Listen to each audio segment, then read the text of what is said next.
Hello student, in previous video we have talked about Newton's second law of motion, but today we are going to start Newton's third law of motion. So firstly we will see the statement. So the statement says to every action there is always an equal and opposite reaction. They should always act on a different body. तो ये Newton का third law है कि मान लीजिए कि अगर ये बुक है ना, ये मेरी बुक है जो इस पर रखी और ये है टेबल तो ये बुक इस पर रखी है, ये क्या कर रही है, ये फोर्स नीचे लगा रही है, पर ये बुक नीचे क्यों नहीं गिर रही है? क्योंकि जो टेबल है वो भी उस पर इक्वल अमाउंट ऑफ फोर्स लगा रहा है ना। ये बुक है, ये बुक नीचे फोर्स लगा रही है, तो ये जो टेबल है ये भी ऊपर फोर्स लगा रहा है। इसी को बस यही Newton's third law of motion है ना। इसके ये बहुत इंपॉर्टेंट एग्जाम्पल रहता है, बुक ऑन अ टेबल, है ना। फिर हम लोग जैसे मान लीजिए हम लोग ग्राउंड पे चलते तो हम लोग ग्राउंड पे पीछे फोर्स लगाते हैं। आप लोगों ने तो देखा ही होगा, जैसे हम लोग ग्राउंड पर चल रहे हैं ऐसे, तो हम लोग ग्राउंड पे हम लोग पीछे ग्राउंड को बैकवर्ड फोर्स लगाते हैं, लेकिन हम लोग चलते क्यों आगे? क्योंकि ग्राउंड पर बैकवर्ड फोर्स लगाने से ग्राउंड पर फोर्स लग रहा है, और जो फोर्स ग्राउंड हम लोग पर लगा रहा है, हम लोग के पैर पर लगा रहा है, उससे हम लोग आगे बढ़ पा रहे हैं। इसको जैसे ये एग्जाम्पल डिराइव कर सकता है कि मान लो अगर हम लोग 5 न्यूटन फोर्स इधर से लगा रहे हैं और 5 न्यूटन फोर्स इधर से लगा रहे हैं, तो ये जो हम लोग का स्प्रिंग बैलेंस है ये दोनों साइड सेम मतलब फोर्स बताएगा। तो यही इसका एक्सप्लेनेशन भी है कि जो फोर्स है ये दोनों साइड बराबर है। यही इसका एक्सप्लेनेशन, यही एक्सपेरिमेंट बहुत मतलब एक्सप्लेनेशन डिमॉन्स्ट्रेशन के रूप में आता है ना। तो फिर अब हम एग्जाम्पल शुरू करते हैं। Examples of action and reaction important है, यही ज़्यादातर आते हैं, मोस्ट स्टेटमेंट एंड एग्जाम्पल। तो देन एग्जाम्पल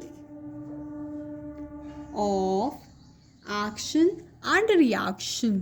तो जैसे एक टेबल पे बुक रखी है, तो बुक इस यहाँ पे वेट लगा रही है एज अ रूप of a reaction, as a form of a reaction, as a form of a action sorry, and the table is doing its work as a form of a reaction.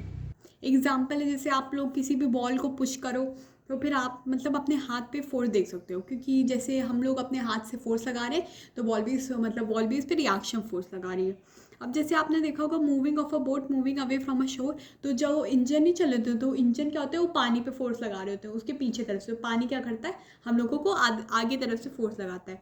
Motion of a boat in water से मतलब जैसे हम लोग reaction और action बताया, तो boat में जैसे कभी नहीं वो जो दो पुशर्स वाले पानी को पीछे करता है, पुशर्स करता है, पीछे करता है, तो पानी हम लोगों को आगे बढ़ने देती है। Firing a bullet from a gun, मतलब उस बुलेट के अंदर आप लोगों ने देखा होगा रिकॉइल होता है। अगर मतलब देखा नहीं होगा तो फिर डायग्राम्स में मोस्टली दिखाया जाता है कि उसमें एक रिकॉइल होता है ना, उसमें एक रिकॉइल होता है। तो इससे मतलब फायरिंग अ बुलेट में आपको डायग्राम दिखाती हूँ, ये देखिए इस डायग्राम में दिख रहा है ना, इधर पे रिकॉइल है, ये इधर फोर्स लगा रहे हैं, तो इससे एक्शन निकल रहा है। फिर रॉकेट मोशन, आप तो जानते हैं कि जैसे रॉकेट है, वो रॉकेट ये ऐसे रॉकेट है, रॉकेट अर्थ पे फोर्स लगाते हैं तो अर्थ के फोर्स से यहाँ पे लगा रहा है तो वो बाहर जाता है, ऐसा होता है।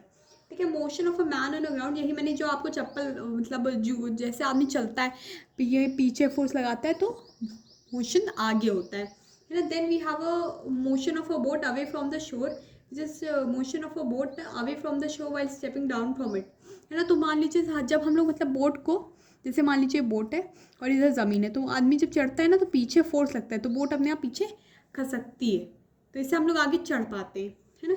And catching of a ball, while catching a ball the ball exert a force on the palm of a cricketer and the cricketer exert an equal force on the ball to stop it. ये भी एक action और reaction का example है। So this is the Newton's third law. मैंने second law पढ़ाया है, first law पढ़ाया है एंड द बेसिक कॉन्सेप्ट भी पढ़ाया है ना। तो please like, I need likes, please like my channel, subscribe my channel and share the video, please please. I am giving my efforts. Thank you for watching.